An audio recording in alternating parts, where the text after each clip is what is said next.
Hey everybody, it's LavenderTowne. Having art teachers look at your work is really stressful, so I thought I might want to talk about some of the things that art teachers tend to have pet peeves about so that you can avoid them and make your critiques a little smoother. Now before I jump into it too much, don't worry overly about your art teachers like hating you or hating your style. At the end of the day, they are a resource for you, so you shouldn't be super stressed about that. These are just things to make your crit go smoother.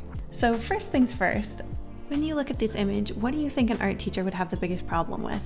Is it the wonky cartooniness, the cat ears? It's actually neither of those things. What I'm talking about, and what so many of my teachers were really bothered by, is a thing called a tangent. These points where the hair is just barely touching the finger. Any point like this where the pieces of the drawing are like just barely touching each other or have like just a couple pixels of a gap away from each other, these are called tangents, and they cause tension in like the viewing experience of the image. Now, I had never heard of a tangent before art school, and frankly I haven't heard anything about them since I left art school either, but this is something that I heard constantly in art school. A lot of, particularly my design professors, were very concerned about this, and basically the concept is that if you have something like the strands of the hair and the fingers close together, what you have to do is either overlap them or give them a decent amount of space. Once you become aware of them, they're relatively easy to avoid, so it's something that I think could really help you avoid getting your critique derailed with your teacher looking for tangents all over the place and getting really frustrated by them. The second pet peeve I want to talk about is about line art and the existence of what they call too clean or too digital of line art. Now, the left side is actually the bad side in this case. This is something that is completely the opposite online. Frankly, it seems like online the focus is on having the cleanest line art you possibly can. We're talking very smooth and just like no variation. Sometimes people add a little line weight, but the focus is generally on keeping it super clean. But I've noticed in art school in particular, this is actually where I learned to do a sort of sketchier line where you can see a bit more of that hand-drawn quality. When you're working in digital in art school, you might be surprised how much things looking hand-drawn are important.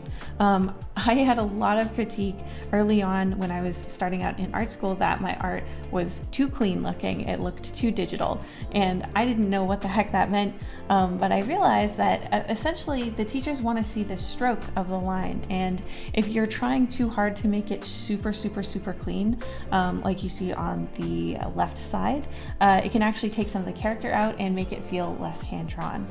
Now, another thing I want to talk about, now this is another thing that I got so much critique about. This was something I was terrible at, and I'm still like working really hard to avoid.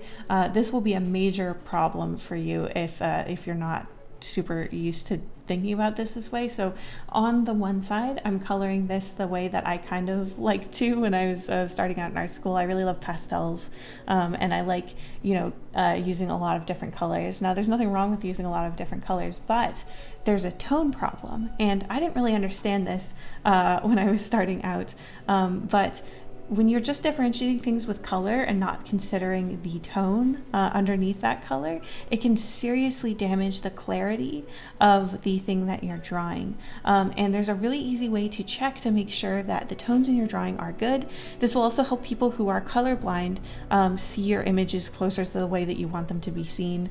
And it just generally helps with, again, like clarity. That's a huge focus in design-based art school programs because you want things to be working at a variety of sizes, and the focus is really on making sure that the person who's looking at your work is able to parse it with their eyes as fast as possible. That just makes it a better experience for everyone. So if you turn these two images gray, you can see that while they both looked colorful and they were both clearly like differentiated between like the hair and the sky, because the tones were so similar in those colors, when you gray it out, it looks like everything's the same color. Whereas on this other side, when you gray it out, you can still see a strong differentiation from like the tree and the sky and the hair. This will just make your whole image feel depthier and richer and easier to see, whether you're seeing the image from far away or close up. Tone is so important in establishing depth that I know a lot of concept artists even paint in gray first and then add the color over as like an overlay layer after the fact. I don't do this personally, but you should definitely try it out if this is something you struggle with. The fourth pet peeve I've noticed in art teachers is about posing. Now, posing is really difficult. It's much harder than people give it credit for. I feel like a lot of people say that their anatomy is no good when what they actually mean is that their posing isn't good. And it can totally make or break a drawing, whether it's cartoony or realistic. So in real life, people pose obviously in a variety of different ways, but when you're illustrating, you want to use poses that are going to, again, be very visually clear and also just be more expressive. So on the left side, I'm drawing a pose that is not as good. It's not as dynamic. Sometimes even using a real photo reference can kind of screw you over because obviously people stand with their limbs and torsos stacked all the time, like when we're just standing normally and we're not acting or in a play or something. This is why choosing your references carefully can be a really important skill. Beyond just using references, like picking the right ones is huge in making good illustrations. So I had a lot of teachers give me a hard time when I would draw characters with their limbs like tighter, like their elbows tighter to their body, and it's for this reason. It's stacking their limbs. You don't want to do this if you can possibly avoid it. Like move their feet apart so that there's a little bit of negative space between their legs. If their hand is on their hip, make sure that it's cocked out enough that you can actually see negative space between their side and their elbow. And if they're holding something, try to swivel it away from their body so that we can clearly see the object and we can see that gesture. And with like hair pieces, anime is a good reference for that, but like making the hair just a little bit more flamboyant so that there's a little bit more space between the strands and you can like clearly see, okay, that's an extra ponytail. That's not just another strand of the hair. This is going to make our character more visible, more clearly their own silhouette. And this is something that art teachers really stressed on me. And it's something that I do feel like made a huge difference in my art. Once you get in the habit of doing this, you might be surprised how much you like this change. The fifth major thing that art teachers are really bothered by, at least in my experience, is a lack of visual hierarchy. Now, visual hierarchy is probably the most important thing that was impressed upon me while I was at school. This was a huge, huge point with every critique. It came up no matter like what kind of assignment I was doing, whether I was in the typography, animation class, pretty much every class I did, visual hierarchy came up because it's just that important. And it's wild to me that this really isn't discussed much in online art communities.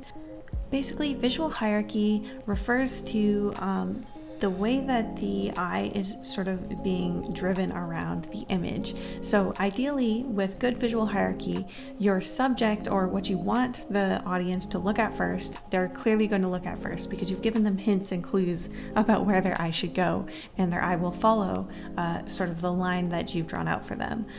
An image with poor visual hierarchy will have a few main sort of hallmarks. Usually the character, at least if this is an illustration with a character and a background, it'll have the character and the background elements like the tree and the mountain. They'll all be kind of the same size, they'll be at similar heights. This really hurts your viewer's ability to look at the right thing first. Their eye will be kind of all over the place. Another thing that can cause this is kind of back to that tone problem. The highest contrast piece of the drawing is probably where people will look first. So if, for example, your character's in all pastels and relatively doesn't have very good contrast, the visual hierarchy will be sort of dominated by maybe the mountain if it has like snow and then dark stone, and that's not what you want. You don't want people looking at the mountain first unless that is your subject. So basically, if your teacher feels like you're not guiding the eye properly, or if you like tried it but it's just not working, that's going to be something that's going to come up in your critique and be a constant thorn in your side. So figuring out how to do hierarchy in a way that really works and really allows the viewer to have an easier sort of like viewing experience can save you a lot of time in your critique and will generally make things smoother for you. I hope this was helpful, and I wish you the very best of luck with your critiques. Thank you so much to my patrons, including Kelly Halsey, Kubaroshi, Mumulk, Alana the Artist, Rylan Parker, Rylan, Kadaria, Something Super, Deadly Nightshade Art, Maria Vasquez, Astral Fox Art, Middle Z, Lilia Lur, The Espresso Poker Face, Morrissey, Axolotl, Chris Draws, Kai Kieser, Tsubaki, The Becky, Liliana Hammondtree, Mia Lavali, Angel File, Cutie Pie, Nicole Ludwak, Nicolette Queen, Rainwater Pearls, Ice Cream Pal, Lion, Ilaria Louie, Nora Cornelison, Cola, Rachel Singh, Yoboya C, JJ Jade, and of course, Blah Blah Blah Blah.